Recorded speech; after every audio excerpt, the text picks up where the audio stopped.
In this video, I'm going to give you a short introduction to Desmos, which is a really powerful math website and app.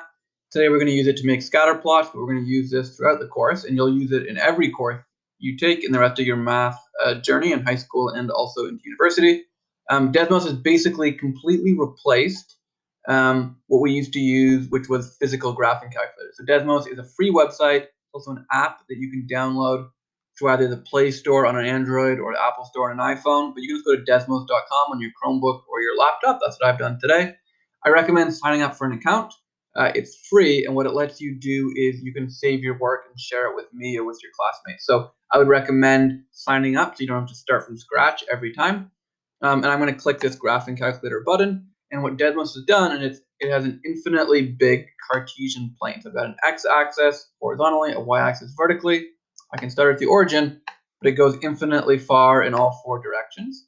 If I click this wrench in the top right, if you want, you can change some of the settings. You can change the display.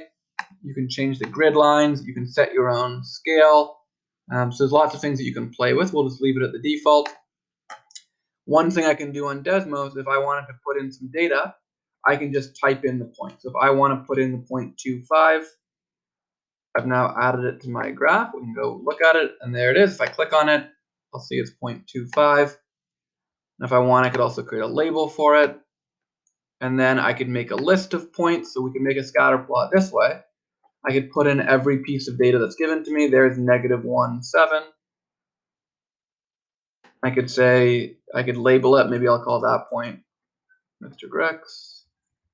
So we can add lists of points. You can change the color if you'd like of different points. So that's one way we can put in the data for the scatter plot. You remember that every piece of data on a scatter plot has an x and a y variable. So if we're talking about maybe you studied 6 hours for the test, that's independent, and you got a mark of 75, that'd be your dependent variable. I can zoom out. I can make the scale bigger, so I can now see that that point is on the graph. So you can play with the scale so everything appears.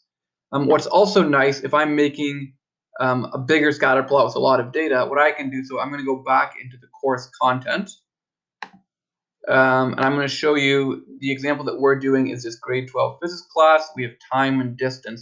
So I'm just going to select and copy all of this data.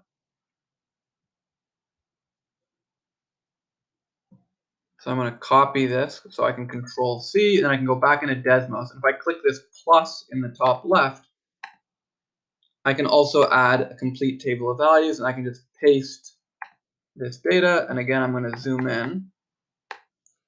And I can set my scale. So I think my x values, it looks like run from 0 seconds to 1.5. So why don't we change our x-axis, let's say to go from 0 to 2, and I can change my y-axis. I think it goes from around 0 to 20. So why don't we change our y-axis from 0 to 20. And now pretty simply, I've created a scatter plot, and I can still move it around to see all of my data.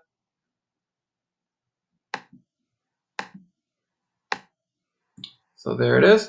I mean, now I've created a scatter plot. If I want to save it, I can just put in my title. So I think this example is called Uniform Motion. And now I've made a scatter plot in Desmos a lot more efficiently than to map all this data by hand. And again, I can click on any data point to see those coordinates and that data. So this is one use of Desmos, and we're going to find lots of things that we can do on Desmos throughout this course. Okay, that's all for now. Let me know if you have any questions about using this website.